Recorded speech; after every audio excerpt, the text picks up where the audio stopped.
fils et les filles des couches populaires qui se retrouvent dans des situations de plus en plus précaires. Et c'est pour ça que ceux qui dirigent commencent à craindre quelque chose, parce que c'est une alliance du peuple contre leur domination. Et cette nouvelle génération, elle ne se contente pas de se révolter, elle invente une nouvelle culture politique. Elle invente une nouvelle manière de revendiquer les libertés individuelles et collectives. Eh bien, je pense que non seulement il y a eu cette démonstration du refus des inégalités sociales et de la corruption, du refus du manque de liberté individuelle et politique, mais il y a eu aussi une autre démonstration pour l'ensemble du monde. C'est que, eh bien, l'impérialisme n'a pas disparu et que les dictateurs, ils jouent un rôle, ils jouaient un rôle, mais ils continuent à jouer un rôle dans beaucoup d'endroits. Et une partie des classes dominantes qui ne sont pas uniquement des dictatures jouent le même rôle, le rôle qu'on leur a assigné. Et c'est quoi ce rôle? Eh bien, c'est premièrement garantir aux pays dominants le contrôle des matières premières. Et vous le savez ici que justement, cette question du contrôle des matières premières est une question qui touche à l'ensemble des peuples et qui touche aussi à la nature. Et que c'est là que commence justement à se poser toute une série de questions nouvelles. La deuxième chose que joue, le deuxième rôle que jouent ces dictatures, c'est de garantir les traités militaires. Et notamment, en Égypte par exemple, le traité avec Israël. Et donc justement, c'est le refus de l'autodétermination, le refus de la libération du peuple palestinien, qui a été une des conditions de la manière dont toute la région a été domestiquée d'une certaine manière. Eh bien, justement, la révolte, la manière, ce nouveau cycle de révolution met en avant cette question, le refus des traités militaires. Le troisième rôle que jouent ces dictatures, et c'est un rôle très très important, c'est que les dictatures, elles ont pour rôle d'empêcher les migrations, d'enfermer les peuples dans leurs frontières, de construire des camps de rétention en Europe et dans l'ensemble du monde, notamment en Tunisie, au Maroc, en Égypte ou ailleurs. Et ça, c'est quelque chose qui est insupportable, parce que finalement, le monde se couvre de camps de rétention, se couvre de murs, se couvre de barbelés. Voilà, ça c'était le rôle. Et le quatrième rôle que jouaient ces dictatures, et c'est quelque chose qui a été très important, c'est finalement de contenir l'islamisme. Pourquoi? Parce que l'islamisme était d'une certaine manière la raison qui était avancée pour justifier les dictatures.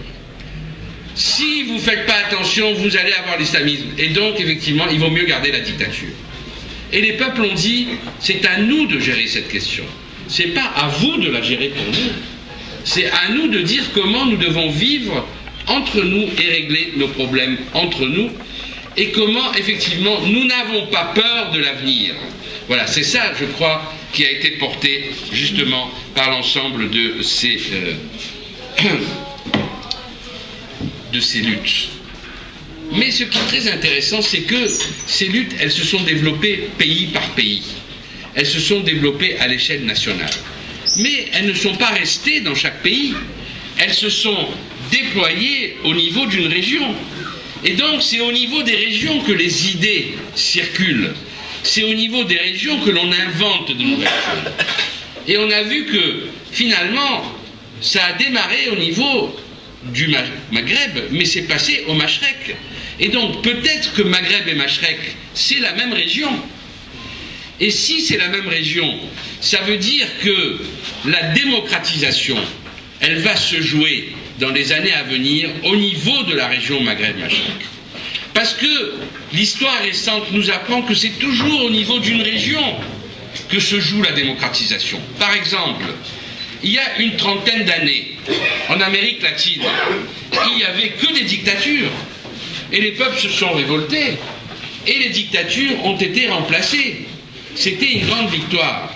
Mais elles ont été remplacées par quoi? elles ont été remplacées par des démocraties bourgeoises. Et ces démocraties bourgeoises, elles étaient capitalistes.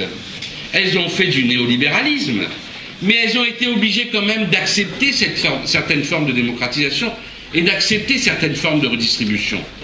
Et les États-Unis et l'Europe ont appris à contrôler les démocraties, alors qu'avant, ils trouvaient meilleur de contrôler les dictatures. Mais, donc on pourrait dire, finalement, des révolutions, si ça se termine comme ça, à quoi ça sert? Non, ce n'est pas vrai, parce que si on prend ce qui s'est passé en Amérique latine, au bout de quelques années, on a eu ces démocraties contrôlées, mais au bout de 15-20 ans, il y a des nouveaux mouvements qui sont nés. Des mouvements paysans, des mouvements de femmes, des mouvements de peuples indigènes, des mouvements ouvriers. Et ces mouvements ont construit des nouvelles alliances qui commencent à peser sur les régimes.